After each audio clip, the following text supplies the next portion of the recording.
Okay, yang ni boost untuk Honda Jazz IDSI. Honda Jazz lama. Kalau yang biasa punya dia full macam ni.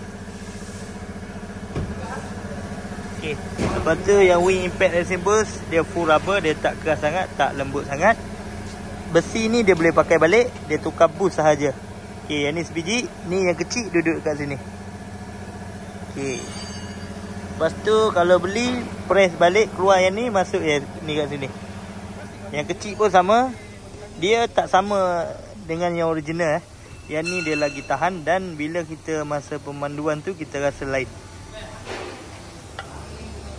Okay, lepas tu yang Acebo pula, yang besar ni dia tak boleh tukar ketul Acebo ni. Dia tukar boost ni sahaja. Okay, ni boost ni dia duduk dekat ni. Dia duduk dekat ujung ni.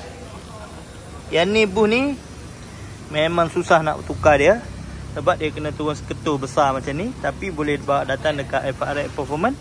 Dia tukar siap dapat lagi boost yang terbaik lah. Nampak ni boost. Dia full rubber, dia tak keras sangat. Kita tengok video kejap lagi. Boost ni macam mana. Boost ni nama dia Wing Impact Racing Boost Okay, untuk Honda City. Okay, ni lagi sebiji masuk. Toyota Okay, jom kita tengok boost. Untuk kereta Toyota Vios ada. Okay, ramai orang ingat yang warna merah ni dia keras. Tapi jangan salah beli Ni yang PU punya. Ni Teflon. Kalau nak beli, beli brand Wing Impact Racing Boost. Sebab apa kena beli Wing Impact Racing Boost?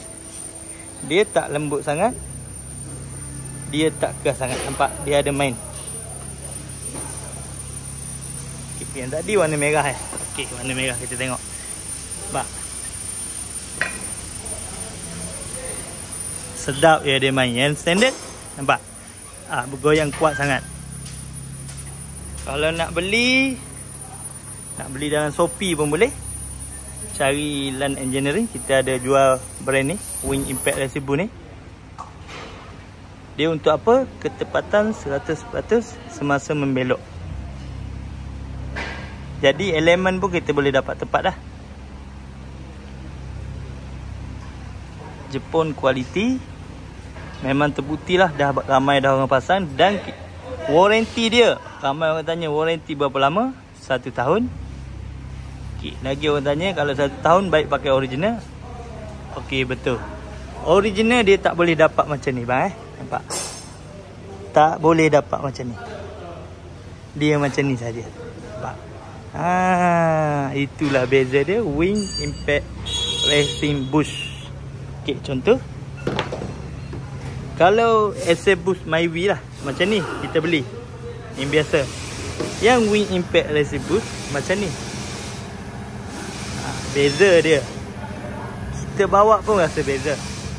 Dia tak akan merosakkan part-part lain dah, sebab dia tak keras sangat, tak lembut sangat. Alamat ni lah. Alamat kalau nak datang, nak mari tukar pasang boost ni, alamat dia. Wing Impact Racing Boost lebih fokus pada peningkatan prestasi dan peningkatan keselamatan seperti dalam eksplorasi, suspensi, penyerat kejutan. Nampak tu. Dah banyak dah orang mari tukar Wing Impact. Tengok FK8 sebiji. Ni Honda. Yang ni lagi Honda City.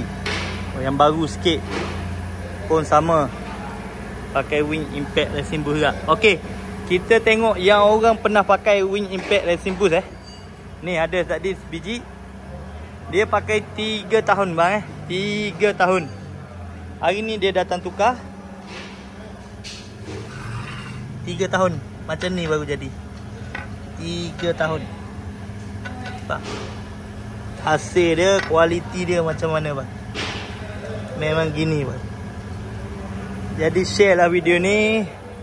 Mana member kita ada masalah kereta, dah lama tak pernah tukar bushing, bawa kereta dah tak sedap macam dulu, dan nak lagi bagus, nak pakai bush yang lagi bagus, boleh cari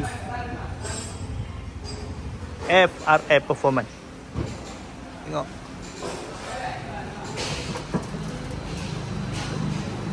Nak yang original pun ada. Bagi tahu saja. Nak buh original, tak nak pakai tu, ada. Nak air sober apa brand, ada. Pak. Untuk Toyota Hilux tengok. Tapi bila orang dah mari sini, orang tak ada dah masuk original. Sebab apa? Orang boleh nampak, boleh tekan, boleh picit, boleh rasa sendiri bus ni macam mana. Yang tak pernah rasa, boleh datang, mari tengok dulu bus ni macam mana. Pak, ni Satria Neo. Dulu dia kosong sini, wing impact ada isi. Pak. Sekian dulu, terima kasih.